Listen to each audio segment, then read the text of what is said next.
Students, welcome in your channel mathematics on your tips मेरे बच्चों। और आज हम बहुत ही इम्पोर्टेंट टॉपिक के ऊपर डिस्कस करने वाले हैं। और आज का जो हमारा टॉपिक है वो है कि how we create our interest in the maths. हमारे बच्चों का क्या होता है, मैथ्स के अंदर बिल्कुल भी इंटरेस्ट नहीं होता है। एक ही बात बनी होती है माइंड के अंदर, माइंड सेट कर लेते हो कि मुझे मैथ नहीं आता, मैथ्स बहुत ही मुश्किल सब्जेक्ट्स है। मैथ्स माय डियर स्टूडेंट्स बिल्कुल भी मुश्किल नहीं है। सबसे पहले हमें मैथ्स के मीनिंग का पता होना चाहिए। मैथ्स का मीनिंग क्या होता है? मैथ्स का जो मीनिंग है मेरे बच्चों वो होता है टू लर्न। भाई हम क्या करते हैं, मैथ से सीखते हैं। अब क्या सीखते हैं वो आगे आगे हम क्या करेंगे, डिस्कस करेंगे। तो माय डियर स्टूडेंट्स एक बात को ध्यान से बिल्कुल अपने साथ बांध के चलना कि जो मैथ्स है वो हमारा बिल्कुल पक्का दोस्त है और हम मैथ्स के दोस्त हैं। मैथ्स के बगैर हम नहीं रह सकते और मैथ्स हमारे बगैर नहीं रह सकता है। तो मेरे बच्चों आज मैं आपको 5 पॉइंट्स बताने वाली हूँ और साथ में एक ऐसी एक्सरसाइज मैं आपको बताऊंगी जो आपके फोकस को बहुत ज़्यादा बढ़ाएगी। जब भी आप मैथ्स पढ़ने के लिए कोई भी सब्जेक्ट करने के लिए जाएंगे तो आप उस एक्सरसाइज को ज़रूर से ज़रूर 2 से 3 मिनट करें और उसके बाद आप वो वर्क करने के लिए बैठे। देखना आपको बहुत ही पॉजिटिव रिजल्ट मिलेगा वहाँ पे। तो मेरे बच्चों देखिए फर्स्ट पॉइंट हमारे पास क्या है। तो मेरे बच्चों जो हमारा फर्स्ट पॉइंट है वो है पॉजिटिव एटीट्यूड। आपको क्या रखना है, पॉजिटिविटी अपने अंदर रखनी है। सबसे पहले आप ये बात नहीं बोलोगे I will be excellent in the maths, no, हमें बोलना I am excellent in the maths. मैं मैथ्स के अंदर अच्छा हूँ। क्यों? क्योंकि मुझे मैथ्स आता है। चाहे आप उस टाइम पे ये लगता है आपको कि आपको मैथ्स नहीं आ रहा है, आप माइंड में नहीं सोच के चलेंगे बिल्कुल भी। जब आप ये सोच के बैठेंगे काम करने के लिए कि मुझे मैथ आता है, मैथ मेरा दोस्त है और मैं इसको सोल्व कर सकता हूँ, तो आपको क्या करना, अपनी मैथ्स की बुक को खोलना है वहाँ पे और कहीं पे भी ये नहीं सोचना और ये सोच के कभी नहीं चलना इतना लंबा क्वेश्चन, इतना लंबा हमारा टॉपिक है, मैं कैसे करूँगा इसको, ये नहीं सोचना है। हमें अपने पॉजिटिव एटीट्यूड को बिल्कुल बरकरार रखना है और ये सोचना है जब स्टार्टिंग करें, कैसे होगी आपकी स्टार्टिंग, आप क्या करेंगे, लंबा हमें क्वेश्चंस पहले नहीं उठाना है। पहले हम क्या लेंगे, बिल्कुल छोटा क्वेश्चन लेंगे और उसको हम आराम से सोल्व करेंगे, ठीक है। तो उसके बाद जब हमारा एक क्वेश्चन सोल्व हो जाता है तो ऑटोमेटिक हमारे अंदर कहीं ना कहीं एनर्जी क्या हो जाती है, डेवलप हो जाती है। हम सोचने लग जाते हैं यस मैं सेकंड क्वेश्चन भी सोल्व कर सकता हूँ, ठीक है। उसके बाद हमारा जो सेकंड पॉइंट है वो देखो आप, हमारा सेकंड पॉइंट है वो है सेट अ गोल। आपको क्या करना है, आपका एक गोल जो है वो सेट करना है कि आज मुझे सुबह मॉर्निंग में उठोगे तो गोल सेट करोगे आज आपको कितने क्वेश्चंस अटेम्प्ट करने हैं। ये टारगेट जो आप बनाओगे और उसको जब आप अचीव करोगे एक बहुत ही अलग से आपको एक खुशी वहाँ पे फील होगी कि हाँ आज मैंने जो टारगेट बनाया था वो मैंने कंप्लीट कर लिया। सर स्टार्टिंग में आप क्या करेंगे, बिल्कुल छोटा सा आप टारगेट बनाएंगे, आप छोटा सा अपना गोल बनाएंगे कि आज मुझे 2 क्वेश्चन करने हैं या 3 क्वेश्चन करने हैं। जैसे स्टार्टिंग धीरे धीरे क्या होगी, आगे आपका इंटरेस्ट बढ़ता जाएगा और आपके गोल भी आगे बड़े होते जाएंगे। अब जो थर्ड पॉइंट है वो बहुत ही इंपॉर्टेंट है, उसको ध्यान से देखना। थर्ड है हमारा फोकस, जिस पे आज हमें सबसे ज़्यादा वर्क करना है कि भाई जब तक आपका फोकस नहीं होगा तब तक मैथ्स बिल्कुल भी नहीं आएगा। अब आप क्लास के अंदर बैठे हो, टीचर आपको क्या हो रहा है वहाँ पे पढ़ा रहा है और आपका ध्यान कहाँ होता है, कहीं डोरेमोन चल रहा है माइंड में, कहीं छोटा भीम चल रहा है, ठीक है। तो वो क्या हो रहा है, हमारा मीन्स हमारा क्या है, बोर्ड के ऊपर फोकस नहीं है। उसके लिए सबसे पहले मैं आपको एक्सरसाइज करके दिखाती हूँ। होप्सो को आपको ये एक्सरसाइज ज़रूर से ज़रूर पसंद आएगी। आपको क्या करना है, आप यहाँ से इसकी आप छोटी उंगली लेंगे और अपना यहाँ पे क्या लेंगे, थंब लेंगे, ठीक है। स्टार्टिंग में आप ये थंब और ये उंगली निकालेंगे, फिर इनको बंद करेंगे, फिर ये थंब और ये फिंगर निकालेंगे, ठीक है। फिर इनको बंद करके फिर ये निकालेंगे। इसी तरीके से आपको क्या करते जाना है, इसको हर रोज 5 मिनट 10 मिनट के लिए जब आप प्रैक्टिस करेंगे तो आपका क्या होगा, अब आप जब ये एक्सरसाइज कर रहे हो तो क्या हो रहा है, आपका ध्यान अपने हाथों की तरफ बिल्कुल क्या हो रहा है, एक ही जगह पे टिक रहा है, अपनी फिंगर पे और अपने थंब के ऊपर। तो इससे क्या होगा, हमारा माइंड क्या हो जाएगा, बिल्कुल ये हो जाएगा कि हमने अगर 2 मिनट के लिए यहाँ पे ध्यान किया है तो हम बोर्ड पे भी 2 मिनट के लिए बहुत अच्छे से ध्यान कर सकते हैं। ठीक है, तो इसी तरीके से जब आप अपनी एक्सरसाइज को करते जाओगे इसकी स्पीड भी बढ़ती जाएगी और आपका जो फोकस होगा वो क्या होगा माय डियर स्टूडेंट्स, बिल्कुल ही बढ़ता चला जाएगा। आप एक बात ध्यान से देखना, कभी भी पूरे फोकस के साथ टीचर को सुनना। आप ज़्यादा देर के लिए नहीं तो कम से कम 20 मिनट्स के लिए, 15 मिनट्स के लिए आप टीचर को बहुत ध्यान से सुन सकते हैं।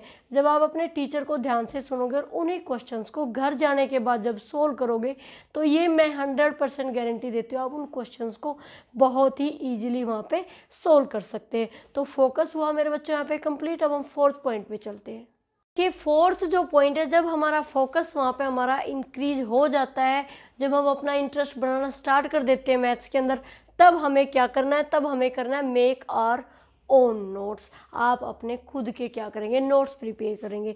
वो हम कैसे करेंगे, सबसे पहले जैसे ही हम अपना चैप्टर ओपन करते हैं हम पहले करेंगे उसका इंट्रोडक्शन पार्ट। उसके अंदर जो मेन पॉइंट्स हैं भाई, उसकी डेफिनेशंस हैं, कुछ उसके आगे जैसे आपको फ्रैक्शन है, फ्रैक्शन आप सोल्व कर रहे हो तो what is fraction, type of fractions, वो क्या करेंगे आप एक पेज के ऊपर राइट करेंगे। नेक्स्ट पेज जितने आपके एक्सरसाइज के अंदर, जैसे फर्स्ट एक्सरसाइज आपने ओपन किया तो फर्स्ट एक्सरसाइज के अंदर जो फॉर्मूलाज आप वहाँ पे यूज़ कर रहे हैं आप वो फॉर्मूलाज राइट करेंगे। ठीक है, उसके बाद आपको 1 से 2 पेज छोड़ देना है, क्योंकि उसके बाद जो नेक्स्ट एक्सरसाइज आप सोल्व करोगे उनके अंदर भी तो हम फॉर्मूलाज यूज़ करेंगे। हमें क्या करना है, अपने सभी फॉर्मूलाज को, पूरे इंट्रोडक्शन पार्ट को एक ही जगह पे राइट करना जो एक चैप्टर का है। ठीक है, उसके बाद हमें क्या करना है, अगर आपको एक क्वेश्चन के अंदर 10 पार्ट दे रखे हैं तो हमें 10 के 10 सोल्व नहीं करने, हमें कितने सोल्व करने वहाँ से 5 या फिर 6। क्या होगा, हमें ये नहीं कि उन क्वेश्चंस के एक ही पार्ट के पीछे पड़े रहेंगे। अगर हम ऐसा करते तो हम बहुत ज़्यादा अपने टाइम को क्या कर देते, वेस्ट कर देते। उस टाइम पे हमें ज़रूरत है सिर्फ जितना हमें ये लगे कि हाँ मैं इतना आज कर सकता हूँ, सिर्फ उतना ही करें। हाँ, अगर आपने ऐसा नहीं करना कि आज आपने नोट्स प्रिपेयर करके छोड़ दिए और उसके बाद उनको छेड़ना ही नहीं, आज आपने नोट्स प्रिपेयर किए हैं अपने, तो जैसे ही नेक्स्ट डे आप अपनी नोटबुक खोलते हो नेक्स्ट एक्सरसाइज को सोल्व करने के लिए आप क्या करोगे, सबसे पहले इंट्रोडक्शन पार्ट को और फॉर्मूलाज को सिर्फ 5 मिनट के लिए क्विकली एक बार आप उसको रिवाइज कर लेंगे। अब आप देख लीजिए, अगर आपने 5 दिन एक ही चैप्टर पे लगाए और 5 दिन कंटिन्यू आपने दिन में 1 बार 2 बार जैसे ही आपको टाइम मिलता है आपने अपने उस इंट्रोडक्शन पार्ट को और उस अपने फॉर्मूलाज को एक बार आपने रिवाइज कर लिया, तो डेफिनेटली जैसे एंड ऑफ द चैप्टर आप जाएंगे तो उस टाइम तक आपको उस चैप्टर का हर एक चीज़ आपको लर्न हो चुकी होगी। आपको क्या होगा, सारे फॉर्मूलाज आपको आ चुके होंगे, आपको उसके इंट्रोडक्शन पार्ट भी उसके अंदर क्या है चैप्टर के अंदर वो आप सब कुछ अच्छे से समझ चुके होंगे। अब देखिए मेरे बच्चों नेक्स्ट पॉइंट, मेरे बच्चों देखिए जो 5 पॉइंट है वो हमारा जो 5th लास्ट पॉइंट होगा वो होगा लर्न फ्रॉम द मिस्टेक्स। अब आप क्या करते हो, जैसे ही आपने क्वेश्चन सोल्व करना स्टार्ट किया कहीं ना कहीं हो सकता है हमारा जो क्वेश्चन का जो आंसर होता है वो क्या हो जाता है, रॉन्ग हो जाता है। तो आपने एक बार किया उसको, सेकंड टाइम किया तो भी आपको अपनी मिस्टेक नहीं मिल रही, फिर भी आपका आंसर क्या हो रहा है, रॉन्ग आ रहा है। आप क्या करते हो, गुस्सा आपको आ जाता है, आप सोचते हो मुझे मैथ्स नहीं आने वाला, उसको छोड़ के भाग जाते हो। ये ही नहीं करना हमें क्या सोचना है, चलो भाई ये क्वेश्चन नहीं निकल रहा, ठीक है। कई बार क्या हो जाता है, माइनर सी मिस्टेक हो जाती है और हमारा माइंड उस टाइम पे उसको क्या होता है, ढूंढ नहीं पाते हम।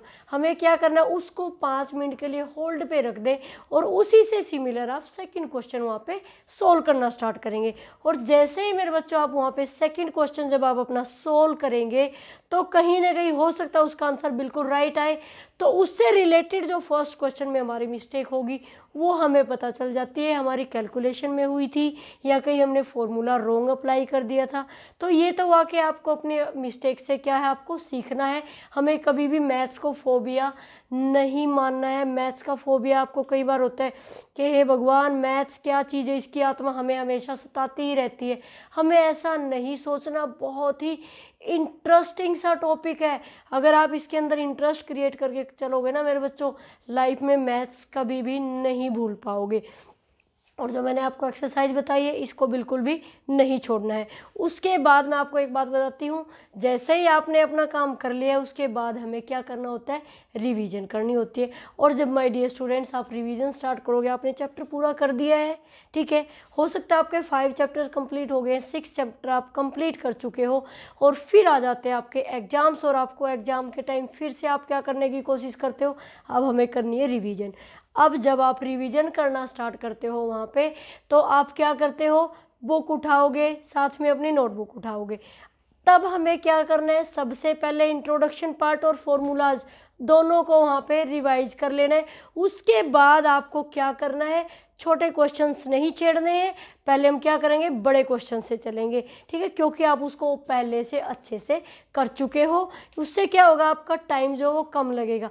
जब आप बड़े क्वेश्चन पहले कर दोगे तो जो छोटे क्वेश्चन है वो तो ऑटोमेटिक 1 और 2 मिनट्स के अंदर आप उसको ईजिली सोल्व कर सकते हो। और लास्ट में मेरे बच्चों, मैं आपको सबसे इम्पोर्टेंट पॉइंट आज बताऊंगी कि don't be copy from the help book. आपको क्या करना है, कोई भी हेल्प बुक या अपने दोस्तों की नोटबुक से या कहीं से भी कभी भी मैथ्स को कॉपी नहीं करना चाहिए। मैथ्स का मीनिंग ये नहीं है कि हमें सिर्फ अपनी नोटबुक को वहाँ पे मेंटेन करके रखना है, अपने नोट्स को कंप्लीट करके रखना, और मैम के डर से उसको कंप्लीट किया और मैम से या सर से आपने चेक करवाया और आप क्या हो जाते हो, वहाँ पे फ्री हो जाते हो। यहीं पे हम मिस्टेक कर देते हैं, क्योंकि हम मैथ्स से उस टाइम पे क्या हो रहे, डर चुके होते हैं। हमें कभी भी कॉपी नहीं करनी है। नहीं आ रहा है, आप अपने टीचर से 1 बार 2 बार पूछेंगे तो डेफिनेटली आपके डाउट्स क्या हो जाएंगे, वहाँ पे क्लियर हो जाएंगे। होप सो मेरे बच्चों, आपके लिए जो ये एक्सरसाइज जो मैंने आपको बताई, एक्टिविटी जो मैंने आपको करवाई है, वो आपके लिए बेनिफिशियल साबित हो। और ये जो 5 पॉइंट्स मैंने आपको बताए कि अपने एटीट्यूड को पॉजिटिव रखें, अपना गोल ज़रूर से ज़रूर सेट करें मेरे बच्चों, अपना फोकस इम्प्रूव करें, और अपने नोट्स खुद बनाएं, और अपनी मिस्टेक से सीखें, और लास्ट में हमें रिवीजन करनी होती है। Thank you my dear students, have a nice day.